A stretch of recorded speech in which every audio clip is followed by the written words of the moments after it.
precious word, Lord. In the mighty name of Jesus. As I pray, King of Kings and Lord of Lords. In the wonderful name of Jesus Christ. We pray, Father. We honor your name, Lord. And we know that, Father, you will give us understanding, you give us wisdom, you give us a revelation, Father, in the Holy Spirit. In the name of Jesus, we pray, we thank you.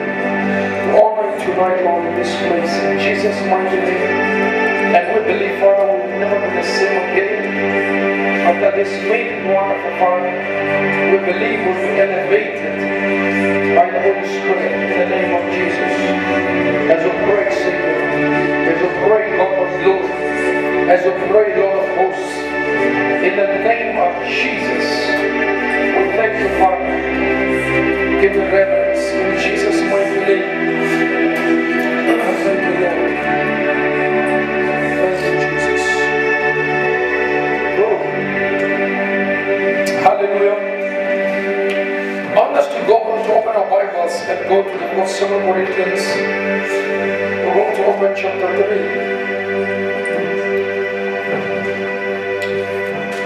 Thank you, Jesus.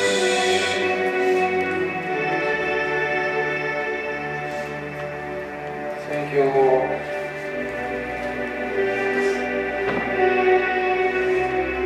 Thank you, Jesus.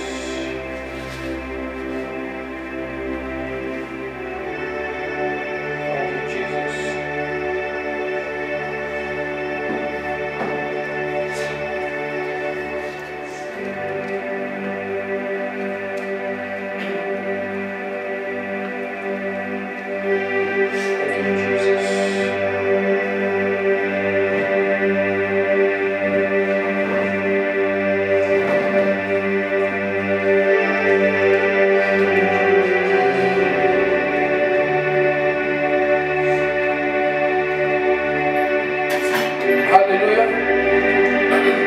Hallelujah. How many of you are happy to be here tonight? Can you wave your hands to God? Can you wave your hands to God? Hallelujah. I'm going to tell you something right now.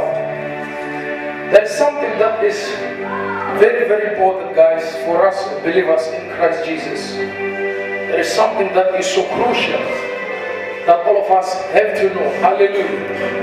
And have to exercise. I want you to say life in the Spirit.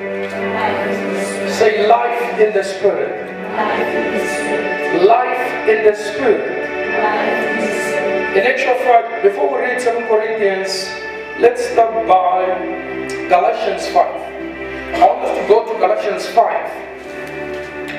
Because I believe this is the most important thing for us in our Christian walk with the Lord. Walking and living in the Spirit. Hallelujah. Walking and living in the Spirit. Hallelujah. How do you live a Christian life? By the Spirit and in the Spirit. You live by the Spirit and in the Spirit. Some people become confused. They don't understand what do they mean by that. What we mean is this, that when you are born again, when you are saved, your sins are forgiven. You are washed in the blood of Jesus. Now, God gives you a special gift called the Holy Spirit. And this Holy Spirit, guys, is the Spirit of power. I want to say He's the Spirit of power. I say He's the Spirit of power. And this Holy Spirit comes and He stays, He abides in you, and He rests upon your life. I can assure you, all of the servants of God you can ever read about in the Bible, each one of them had the Holy Spirit upon their lives. Their communication with God, their walk with God, the miracles they did, that was because of the Holy Spirit who was upon their lives. Hallelujah. If they had not the Holy Spirit, they wouldn't have done the things they have done. They wouldn't have lived the way they lived. Do you get what I'm saying?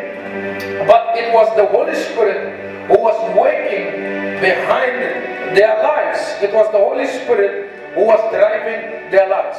I know many of us, we get used to the sermons about the Holy Spirit. You know, what were they teaching about tonight? They were teaching about the Holy Spirit. And all of a sudden, the Holy Spirit now to many people has become a sermon, whereas he's not a sermon. He's a helper. He's a living spirit. Hallelujah. That's what the Bible calls the Holy Spirit He. Because He's a living spirit that each and every believer should depend on in order to have an effective relationship with God. Because without Him, there can be no relationship. It's amazing. Many of us will quote this time and time again. It's amazing that from the beginning, the Bible says, now, the Spirit of God, the earth was without form, right? And void. And the Spirit of God was hovering upon the face of the deep. The Spirit of God is mentioned in Genesis from the very beginning of creation. You get what I'm saying? So now, let us learn about the Holy Spirit working in our life. Let us learn about the influence, the impact the Holy Spirit can have in our life. Because without the Holy Spirit, we are failures. We will keep failing. We will never maintain a good relationship with God without the influence and the help of the Holy Spirit. Before God can work with anyone else, He will pour His Holy Spirit upon that person for Him to be able to work in that person, because it's the Holy Spirit who connects Him with our hearts. It is the Holy Spirit that manifests the glory of God, the purposes of God, the plans of God. 1 Corinthians 2 tells us the Holy Spirit knows everything of God, even the deep things of God. So without the Holy Spirit, we cannot know the plans of God. We cannot know the will of God. We cannot know how God wants us to live. We cannot hear what God is saying. Without the Holy Spirit, we will just become lost. You get what I'm saying? So before God can use anyone, He starts by pouring His Holy Spirit upon that person. That is why you hear how He began his walk with David. The Bible says David was a shepherd. It tells us he was a shepherd. But the day someone went to his house, to his family, to anoint him, when David came back home, now the Bible says he was anointed by someone, and it says the Spirit of the Lord came upon David, and from that day on, God was with him. The Holy Spirit came upon David, and from that day, God was with him. So without the Holy Spirit, God could not be with him. Even our Lord Jesus, we read about him, how he was baptized, right? Was baptized in Mark chapter 1 and John chapter 3. It tells us how he was baptized by John the Baptist. And the Bible says after he was baptized, now the Holy Spirit came upon his life in the form of a dove. That was the beginning of his ministry, isn't it? God was anointed him for the beginning of his ministry. That's what God does. He cannot walk with you unless you have his Holy Spirit. You cannot hear him unless you have his Holy Spirit. You cannot be connected to him without his Holy Spirit. Every time when you hear someone say, God said to me, just know that voice comes from the Holy Spirit who is within. Hallelujah. When people say to you, God said this to me, God spoke to me, it's not like a sound from outside came to them. He doesn't speak like that. There is what we call an inward witness. The Bible says the Spirit himself beareth witness with our spirit that we are the children of God. So there is what we call an inward witness, where the Holy Spirit speaks from within you. Because Jesus said, when He comes, He will dwell in you, isn't it? What does the Holy Spirit say? In you, inside of you, in your spirit. So when you hear someone saying, God said to me, what happened right there? There was an inward witness. The Holy Spirit spoke to your spirit from inside. And you heard what the Holy Spirit said, and you said, God said. Hallelujah. And you're not wrong when you said God said, because Jesus said, when the Holy Spirit comes, He shall take from me and He shall reveal to you. He said, what He hear from me, He shall reveal to you. You get what I'm saying? So whatever God is saying, He's saying it to our spirit through the Holy Spirit who is in our spirit. Do you get what I'm saying? So the Holy Spirit plays a huge role, of which I'm going to show you right now. Right? Now I want you to read the book of where we are, Galatians 5. We're going to read verse 16. This I say then. This I say then. Walk in the Spirit. Walk in the Spirit. Be influenced by the Holy Spirit. Let your lifestyle, let your character be influenced by the Holy Spirit. That's what he's saying right there. Because remember, without the Holy Spirit, we live out of our bodily senses. Without the Holy Spirit, we rely on our bodily passions and feelings, right? Of which many of them are not holy before God, isn't it? So, but when the Holy Spirit comes, now Paul is saying that now, when you have the Holy Spirit, be influenced by the Holy Spirit. Let your character be shaped by the Holy Spirit. Hallelujah. Do you get what I'm saying? Let your lifestyle be influenced by the Holy Spirit. That's what he's saying. Because before you're saved, you're influenced by the flesh. And then in Galatians 5, when you go down, you hear about the fruit of the flesh. It talks about fornication, it talks about lying, it talks about witchcraft, it talks about jealousy, it talks about homosexuality, it talks about all these evil things. It says these are the work of the flesh. This is what people do when they are controlled by their bodily desires. But the Bible says we can go further than that. We can reach a point where we are influenced, we are controlled by the Holy Spirit. Hallelujah. Do you get that? Do you get that? The Holy Spirit is so powerful that He's the one who drove Jesus to live a perfect life. He's the one who drove Jesus to live a sinless life. That is the Holy Spirit. He knows all the paths of God. He can help you to walk in the paths or to have a lifestyle that pleases our Heavenly Father. Do you get what I'm saying? Do you hear what I'm saying, saints? Do you hear what I'm saying? Repeat that verse again. This I say then. This I say then. Walk in the Spirit. Walk in the Spirit. And you shall not fulfill the lust of the flesh. That's where you can overcome the unholy desires of the flesh or of the body. Let us be honest. Today we fight not only the devil, but we also fight what? The unholy desires of the body. Isn't it true, saints? It is true. So now, Paul is saying, guys, when you walk in the Holy Spirit, when you rely in the Holy Spirit, when you associate with the Holy Spirit, and then you will not fulfill the unholy desires of the body.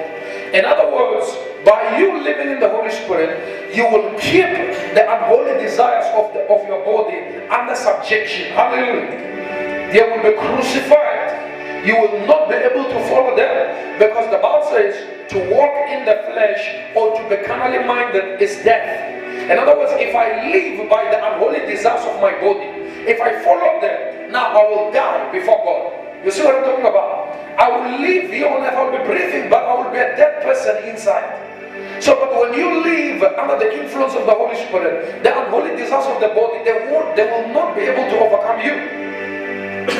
Do you get what I'm saying? Because we are not only fighting the devil, we are fighting mostly our unholy desires, isn't it? In actual fact, I think maybe we are fighting our holy desires more than the devil. Because your body is forever with you.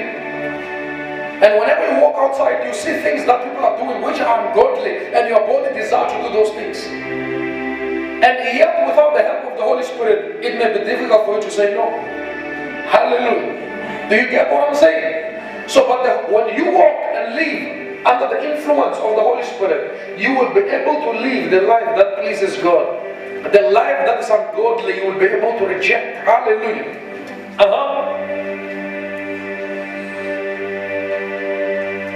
For the flesh lusted against the Spirit. Yes, there is a warfare between the Spirit of God and your flesh. There is a warfare between the Holy Spirit and your flesh. The Holy Spirit wants to do what pleases God, but your flesh again wants to do things that are contrary to that, isn't it? So that's why it says there is what? For the flesh lusted against the Spirit. Yes. And the Spirit against the flesh. And these are contrary to the other. These always oppose one another, isn't it, saints? These always oppose one another. Your physical body and the Holy Spirit of God who live in you are always contrary to one another.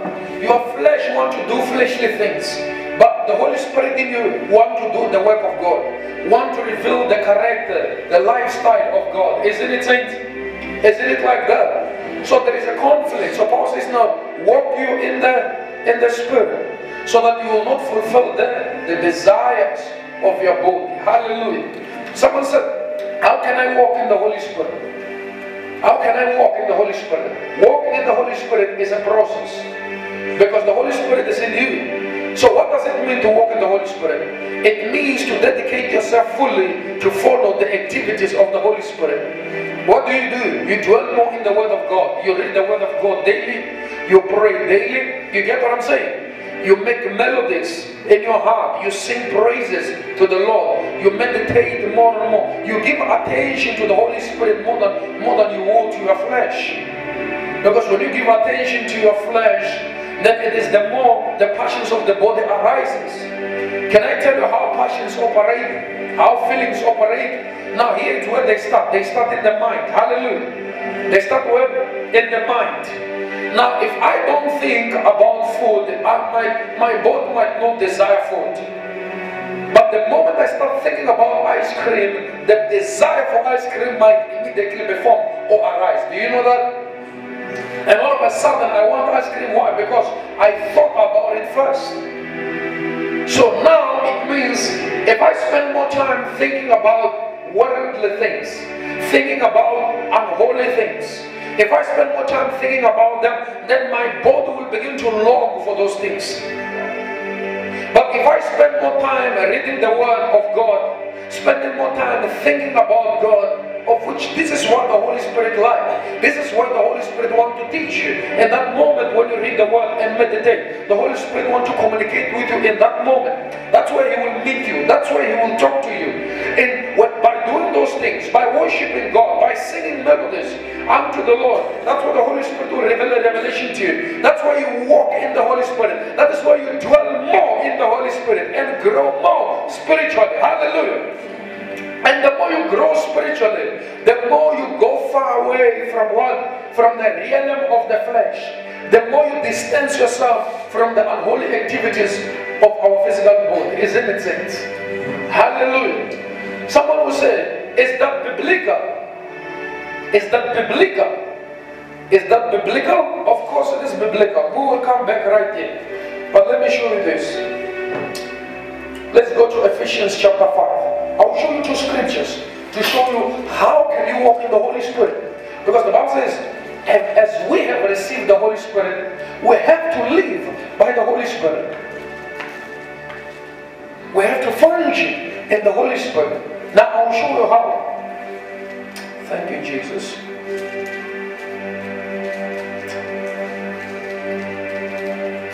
I want you to read verse 17, verse 18. Let's go. Right. Wherefore, be ye not unwise. Do not be unwise, but understanding what the will of the Lord is. But understand what the will of the Lord is. Of which I believe the will of the Lord is that we should walk in the Spirit, isn't it? I mean for us believers. But the will of God mentioned in the book of Timothy, now it talks about God willing that all men should be saved. But to us believers, I believe God wills that we should walk in the Spirit. Because that's the only way we can be able to please Him. Read. And be not drunk with wine. Yeah, do not be drunk with wine. Wherein is excess. Of which wine satisfies the desires of the body. And the result is excess. What is excess? Immoral behavior. He says, do not be drunk with wine. Because when you're drunk with it, you will be full of immoral behavior. Ungodliness. Hallelujah. Read. But be filled with the Spirit. But it says you be filled with the Holy Spirit. Be you filled with the Holy Spirit. That is what we call, look at me guys, we'll continue right there. That is what we call being baptized with the Holy Spirit and being filled with the Holy Spirit. I told you, being baptized with the Holy Spirit, now it means you have believed in the Lord Jesus. And God has gifted you with His Holy Spirit and He has come and He is in your life. But being filled with the Holy Spirit, it means after He is in your life, you associate with Him, you do the activities of God and of the Word of God. And then the more you associate yourself and become more passionate about God and the things of God, the Holy Spirit starts filling you up. It starts occupying every area of your life. It starts occupying your thoughts. It starts occupying your heart. It starts occupying everything about you. And all of a sudden now you are filled with the Holy Spirit. You open your mouth, you are so prophetic. The way you live is so glorious. Why? Now you are filled with the Holy Spirit. Hallelujah. Do you get the importance of, do you get these two things? Being baptized and being filled with the Holy Ghost? You are filled with the Holy Spirit when you associate, when you engage in the Holy Spirit's activities. The Holy Spirit's activities I'm going to show you right now. How can you engage in the Holy Spirit's activity so that you may see the Holy Spirit filling up your life? And Christianity becomes very easy when you are filled with the Holy Ghost, because you're not going to struggle to hear God in your life. I mean, let's be honest today, guys. There are many people wandering around the world. They are looking for the voice of God. They are looking for the counsel of God. They are wondering, God, what are you saying to me? What are you saying about my life? What are you saying about my future? People are looking for the voice of God. And next of fact, Joel prophesied. I think it's Amos, if not Joel. He prophesied about the last days when he said there will be great hunger. But the hunger will not be for bread or for wine, but the hunger will be the hunger for the word of God. People will run to and fro. They will move from sea to sea, from nation to nation, longing for and searching for the word of God. So I believe in our generation we have many people who are searching for the word of God, who are longing for the word of God, who want to hear what God is saying to them. But why is it difficult for people to hear the voice of God? It becomes difficult when people are not filled with the Holy Spirit. Hallelujah. The Holy Spirit is the voice of the Father. That is why in Joel 2:28, when God promised the outpouring of the Holy Spirit, down there he said, your sons and daughters will prophesy. To prophesy is to speak the mind of God. So God said, I'll pour my spirit upon all flesh. And he said, your sons and daughters will prophesy. Your sons and daughters will know my mind, will know my purposes, will know my plans. Your sons and daughters will be able to tell, hallelujah, to prophesy, to speak about the future. Your sons and daughters will know what's burning in my heart, and they will reveal it to you. Hallelujah. You get what I'm saying? But God didn't come and say, your sons and daughters will prophesy out of nothing. He started by saying, after I have poured out my spirit, that's when they're going to prophesy. That's when they're going to speak my mind. That's when they're going to dream dreams. That's when they're going to see visions. Because the ability to see visions is imparted by the Holy Spirit. It is the Holy Spirit who shows you visions. Hallelujah. Because visions reveals the will of God. Visions reveals the plans of God. Hallelujah. So but what do you need? The Holy Spirit in your life. You must be filled with the Holy Spirit. Paul commands us, he said, do not be drunk with wine where there is excess, where there is immoral behavior. He says, rather be filled with the Holy Spirit. Be filled with the Spirit of God. So you say, I'm baptized with the Holy Spirit, but I don't think I'm filled with the Holy Spirit. How can I be filled with the Holy Spirit? We're going to talk about it down here. Continue. Speaking to yourself in psalms. Speaking to yourself in psalms. And now let's be honest, guys. How many of us make psalms when we are alone? How many of us make psalms to the Lord and hymns when we are alone to God? How many of us shut up the door of our room and all of a sudden we're busy declaring the Lord is good, the Lord is merciful, His mercy is endured forever, the Lord is kind. Hallelujah. Hallelujah. His message endured forever. And you begin to talk about Psalms, the goodness of the Lord. Just like David, you declare the goodness of the Lord. You just acknowledge that He is good. He has saved your life. He has saved you. He has given you salvation. He has given me grace. The Lord has strengthened me. He has overcome all my enemies. The Lord is my stronghold. The Lord is my strong tower. Hallelujah. I will not die. I will live and declare the works of my God. Hallelujah. Today is the day of salvation. This is the day that the Lord has made. I will rejoice and I will be glad in it. How many of you sit down in your room and begin to sing psalms and hymns to the Lord? Hallelujah. This is how you become filled with the Holy Spirit. This is how you become filled with the Holy Spirit. This was the secret of our Lord Jesus. This was the secret of the apostles. Because you read Matthew 26, before he was arrested in Gethsemane, the Bible says he had a communion, a holy communion with them, a Passover supper with them. It says after they ate, they sang a hymn, isn't it? They sang a hymn. And from there they departed. This was their nature, to sing hymns unto God, to sing spiritual songs to God. Today, many of us in the church, we don't even view the songs of worship that we sing. You know, we just back up because the worshiper have already started the song. We just back it up because we know it. But there is no deep meaning from the bottom of our heart. That is why we don't see the move of the Holy Spirit as we ought to. Hallelujah. We shouldn't sing because we know the song, but we should sing because we understand the meaning of it. Hallelujah. Because we are pouring out worship unto God. Worship. When we dwell in worship, we will be filled with the Holy Spirit. And not great. Speaking to yourself in psalms. Speaking to yourselves. You see here, it's when you're alone. Because you're speaking to yourselves in psalms, right? And hymns. And hymns. And spiritual songs. And spiritual songs. Singing and making melody. Singing and making melodies. In your heart to the Lord. In your heart to the Lord. So this is something that happens in your heart, but to the Lord. It's melody, it's spiritual songs, it's hymns. And how many of us believers do sing when we are alone? How many of us do dwell in that place of making melodies and hymns and spiritual songs? How many of us sing new songs to God? The Bible says, sing unto the Lord, right? Sing a new song unto Him. The Bible calls us into a place where we sing a new song unto the Lord. Hallelujah. Sing a new song. How many of us sing new songs? I believe some of you hear me most of the time standing here after preaching. I sing new songs most of the time. I sing songs that I know when the Holy Spirit led me, but most of the time I sing new songs. Because my heart is always open to worship the Lord. Hallelujah. You get what I'm saying? So you should sing new songs unto the Lord. This is the only way, guys. This is the only way you will be filled with the Holy Ghost. This is the only way the Holy Spirit will overflow, will take charge of you. When you are addicted to the Word of God, when you are addicted to worshiping God, when you are addicted to God. I know addiction in general is wrong, but there is one addiction, one kind of addiction which is right. It's when you are addicted to your Creator. Hallelujah. It's when you are addicted to God. That addiction is full of freedom. Hallelujah.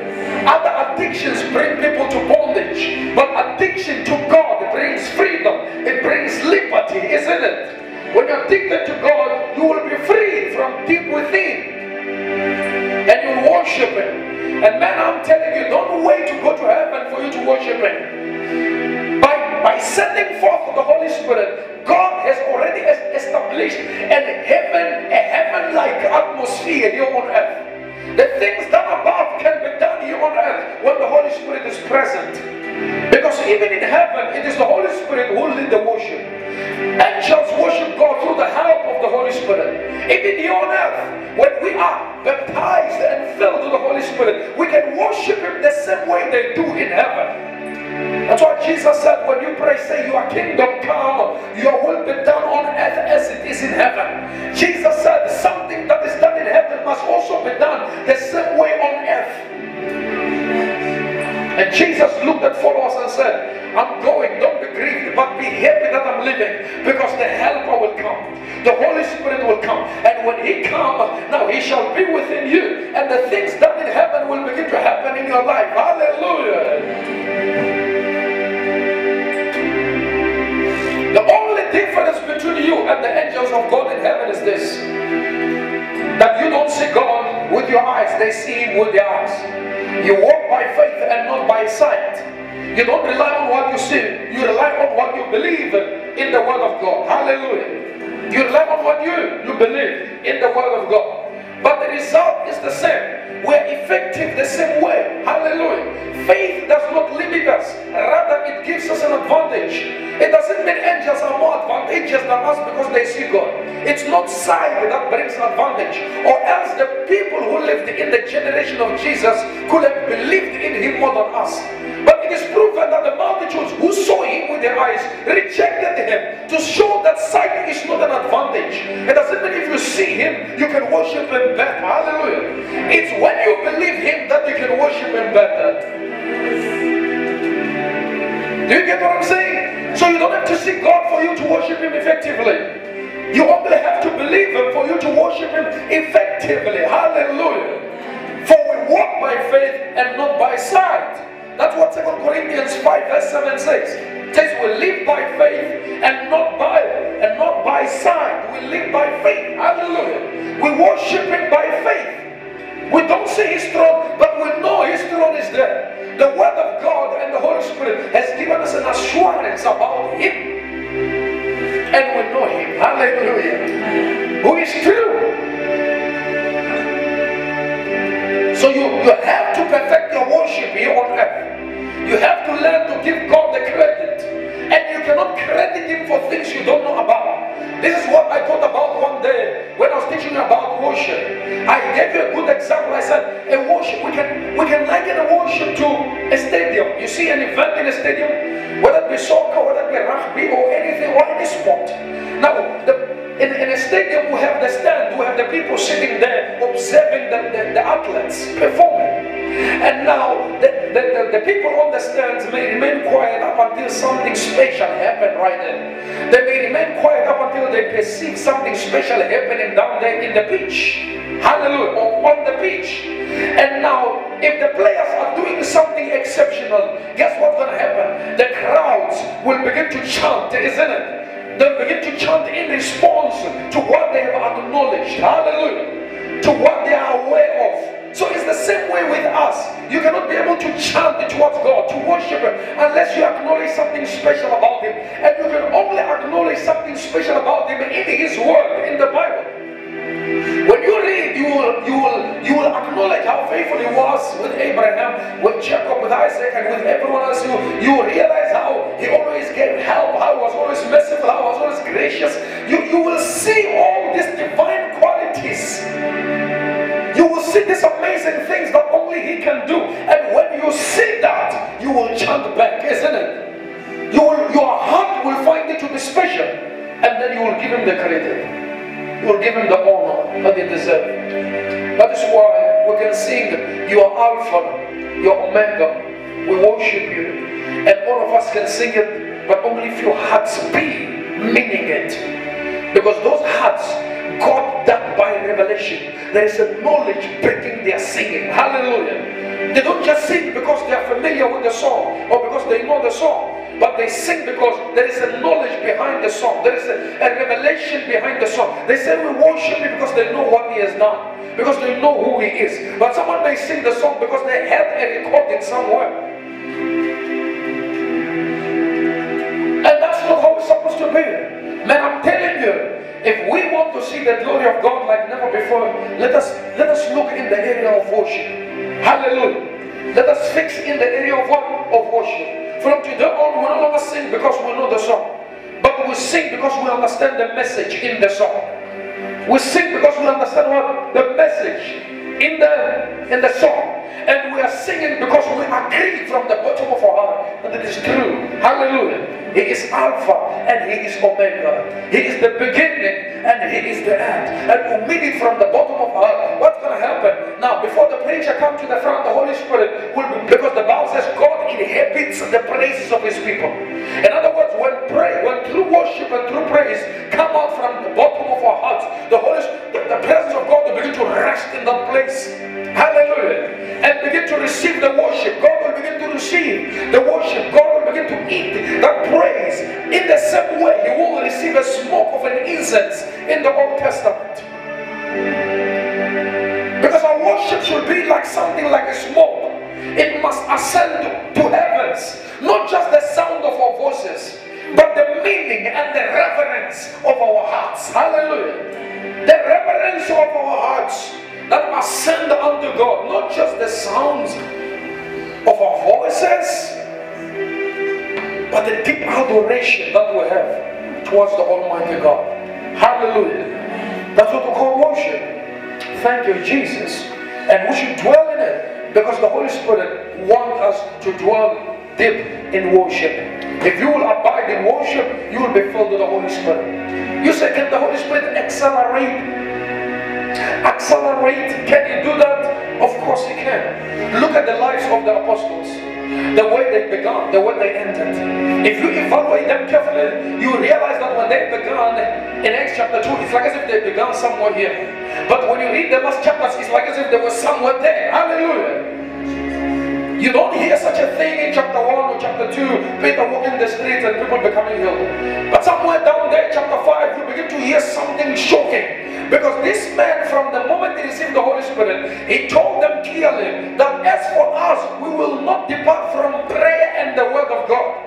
So he began to dwell, they began to dwell in the word of God, in prayer and worship. And as a result, man, the Holy Spirit became much. He began to occupy their lives, occupy their utterances, occupy their flesh, occupy their paths, occupy everything about them. That when you come across them, there was no way you will leave them without noticing the Holy Spirit or being influenced or affected by the Holy Spirit in their lives. It was so intense in them. The Holy Spirit was not a sermon to them. The Holy Spirit was God living in them. Hallelujah. Many of us are born again, but only few participate in the activities of the Holy Spirit.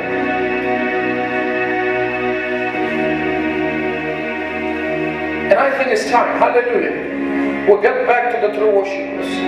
Jesus spoke about the true worshippers, hallelujah. Jesus spoke about what? The true worshippers. In John chapter 4, he said, God needs such worshippers. So God is in need, hallelujah, of such worshippers. He's in need. Who will worship in the help, under the influence, in communion, in fellowship with the Holy Spirit. Hallelujah. Do you get this? Don't do things because you know them. Even tongues, don't speak in tongues because you know them. Right? Speak in tongues when you're influenced by the Holy Spirit. Even I myself, who's given the gift of tongues, at times I may preach the word of God and finish without the Holy Spirit influencing me to pray in tongues. I may even pray until I'm done praying without the Holy Spirit influencing me in tongues, although I have such a gift in me. But if I'm not careful how I do it, I may speak in tongues not because the Holy Spirit influenced me in that moment, but simply because I know them.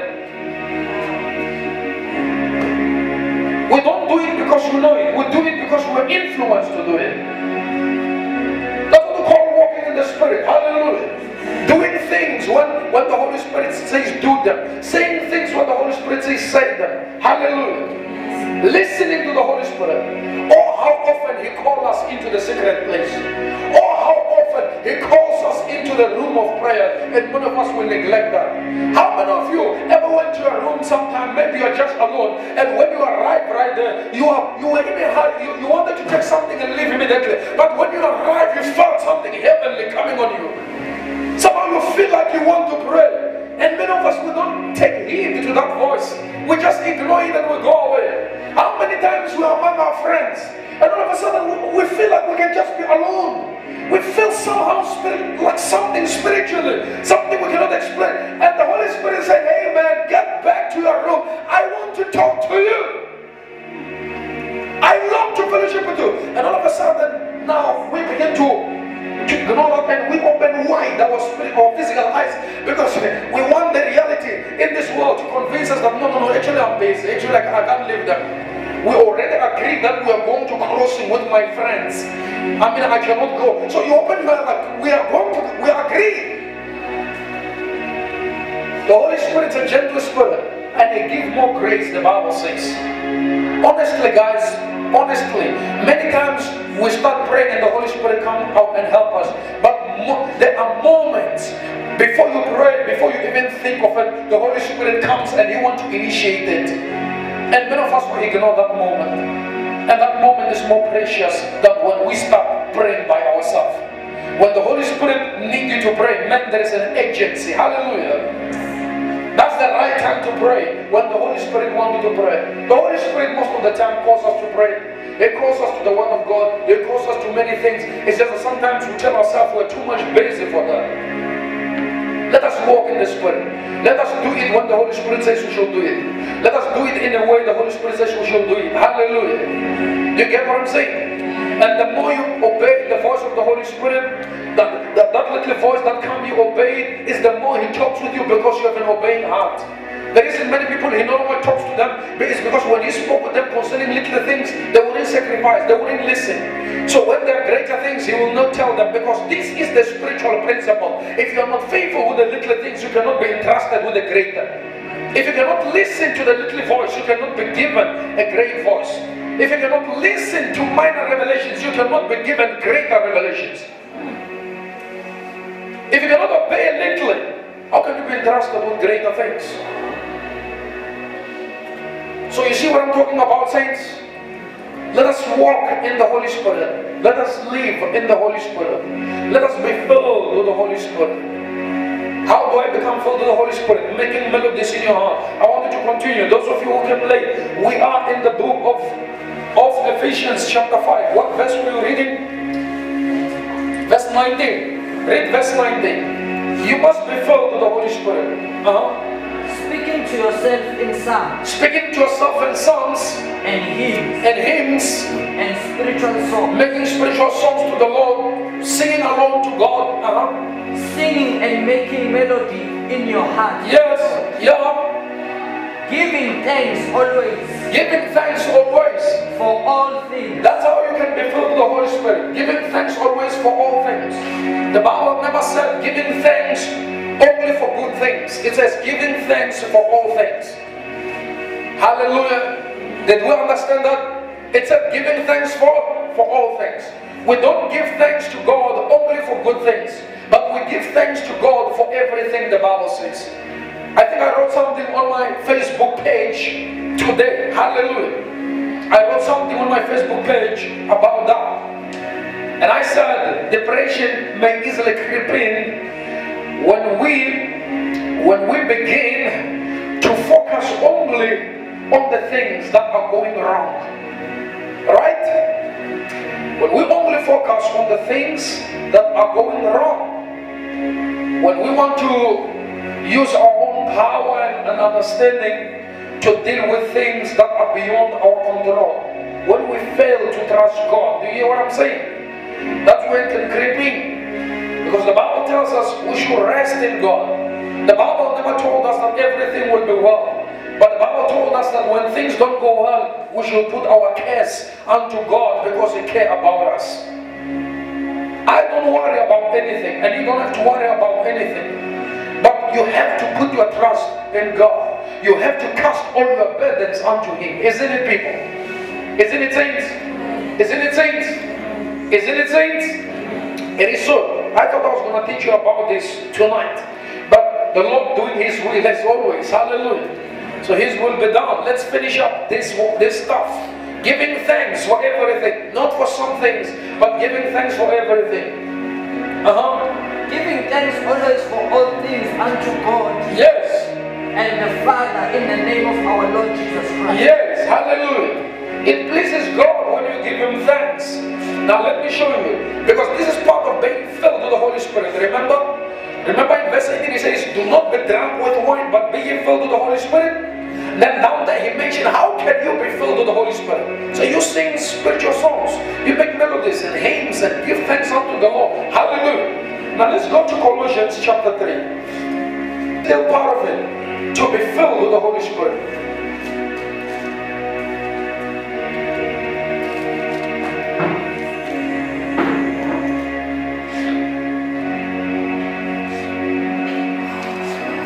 I want you to read verses 15 and verse 16. Colossians chapter 3. We're going to read verse 15 and verse 16. This is how you can be filled with the Holy Spirit. Thank you, Lord. And let the peace of God. Let the peace of God rule in your hearts. Rule in your hearts. To the which also ye are called in one body. Yes. And be ye thankful. Be you thankful always. Verse 16. Let the word of Christ dwell in you richly. In all wisdom. How can you be filled with the Holy Spirit when you allow the word of Christ to dwell in you? How? Richly. Hallelujah. Paul is not saying here, let the word of Christ dwell in you, but says richly, isn't it? It must richly dwell in you. Be rich issue with the word of God. If there is something you are to know more than anything else in this world, it must be the word of God. And I can tell you something, this is true. If there is something I know more than everything in this life, it is the word of God. I'm telling you the truth. I don't know my work and my studies more than the word of God. That's the truth of the matter. I've been studying for quite some time. I know many things about politics, I know many things about nations, I know many things about in the world, I've learned many things. But I will tell you something, there is no knowledge on earth that surpasses the knowledge of God in me. I know the word of God more than anything else. I can be more confident talking about God more than talking about anything else. I can talk better about Christ than anything else that exists in the world. Let the word of Christ dwell in you richly.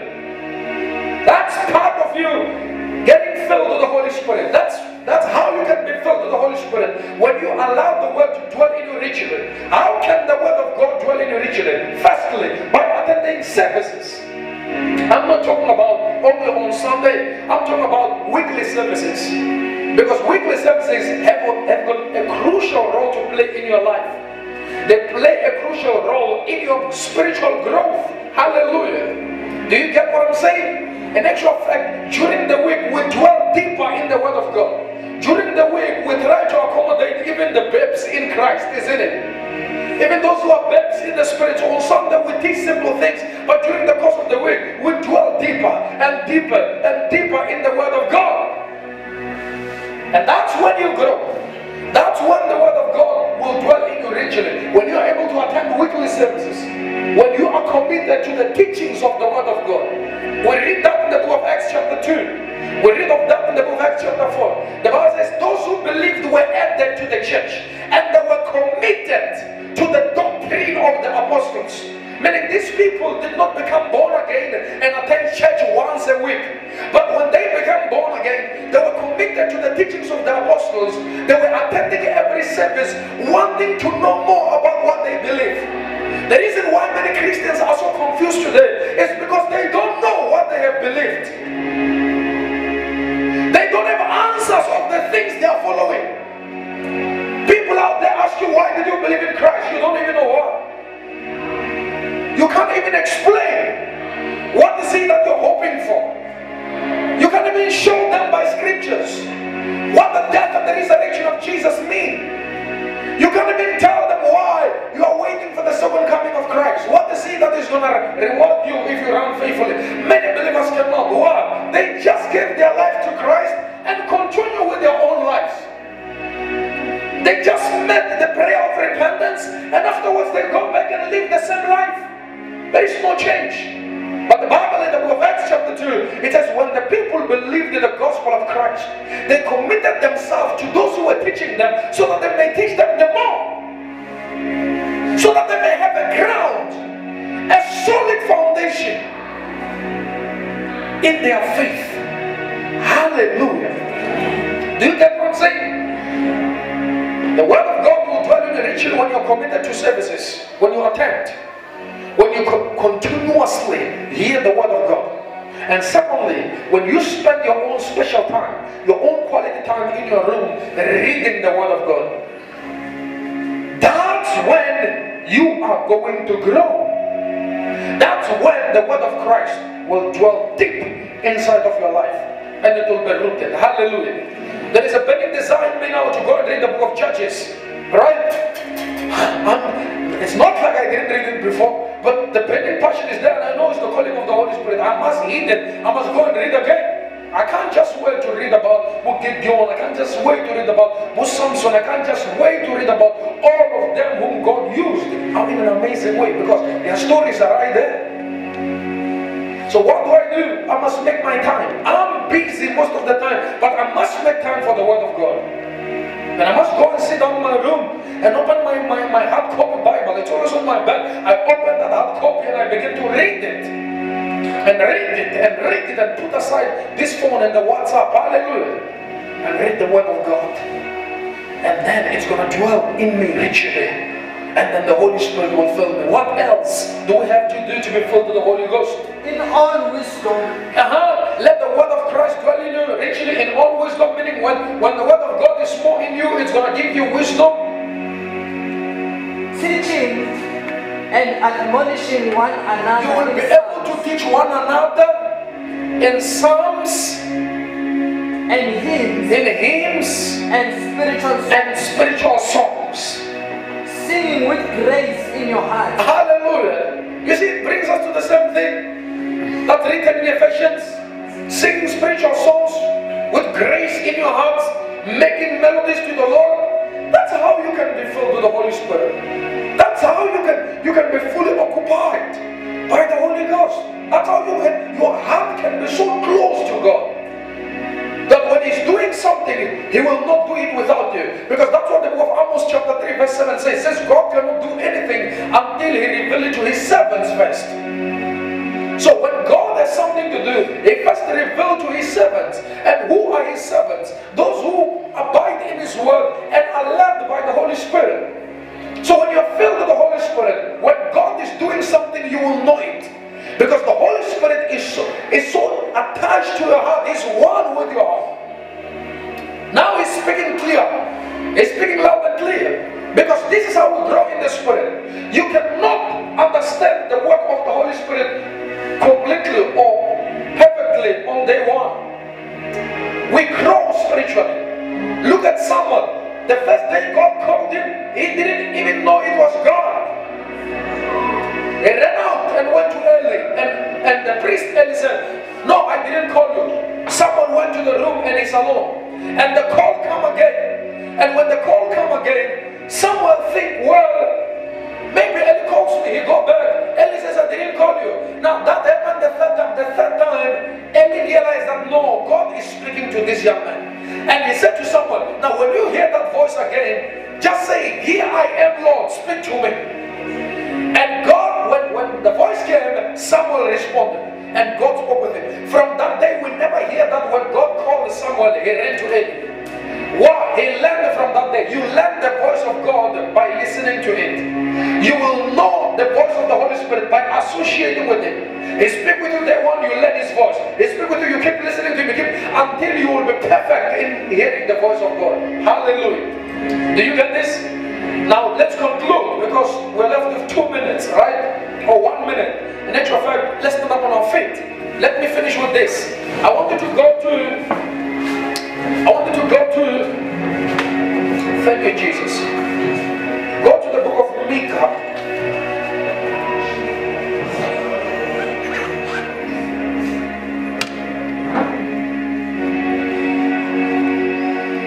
Hallelujah. How many of you have learned something tonight? I said, how many of you have learned something? Look at your neighbor and say, be you filled with the Holy Spirit. Say, be filled with the Holy Spirit. Christian life will be very easy to you. Hallelujah. Because to many people, living a holy life is very difficult. Some people see it as an impossible task. But why is it like that? Because people try to live a Christian life out of their own strength, using their own abilities. But living for Christ cannot be by your own strength and ability. It must be by the Holy Spirit. When we live a Christian life by the Holy Spirit, it becomes very easy. Not just easy, but enjoyable. Hallelujah. But also enjoyable. It's enjoyable. But when you don't live Christian life through the Holy Spirit, it becomes boring. It becomes very difficult. It becomes an impossible task. But when you are led and controlled by the Holy Spirit, that's very enjoyable. You enjoy the fullness of peace. Paul says the peace of God will rule your hearts, isn't it? And you'll always be grateful to God. You'll always be thankful. You will enjoy coming to church. You will not complain when it's about 6 o'clock. But you will say, when is 6 o'clock coming so that we may go to the house of the Lord? David was one of the guys who was filled with the Holy Spirit. And in Psalms 22, in Psalms 122, he said, I was glad when they said unto me, let's go into the house of the Lord. He said, I was glad when they said, let's go to the house of the Lord. Some of you become angry when they say, let's go to church. Some of you become sad when they say, let's go to church. Why? Maybe you're trying to live a Christian life by your strength. I believe from tonight you can ask the Lord and say, give me the Holy Spirit, oh Lord, so that I may be glad when it's time to go to your house. So that I may be glad when it's time to pray. So I may be glad when it's time to go and fast. Hallelujah. And pray and seek the face of God. Thank you, Jesus. Read the verse. Read verse 8. Listen to this. Listen to one of the prophets called Micah or Micah. 3 verse 8. Read. But truly I am full of power. But truly I am full of power. Wow. The prophet is full of power. Why? By the Spirit of the Lord. By the Spirit of the Lord. Hallelujah. For truly I am what? I am full of power. By what? By the Spirit of the Lord. Acts 1 verse 8. You shall receive power after that the Holy Spirit has come upon you. Hallelujah. Let's raise our hands and pray and close the service. Thank you, Jesus. Can you thank Him just for 1 minute? And ask Him to give you the Holy Spirit? Can you ask Him to give you the Holy Spirit as we close the service? Let everyone pray as we conclude. Thank you, Jesus. Thank you, Jesus. Thank you, Jesus. Thank you, Lord. Begin to pray.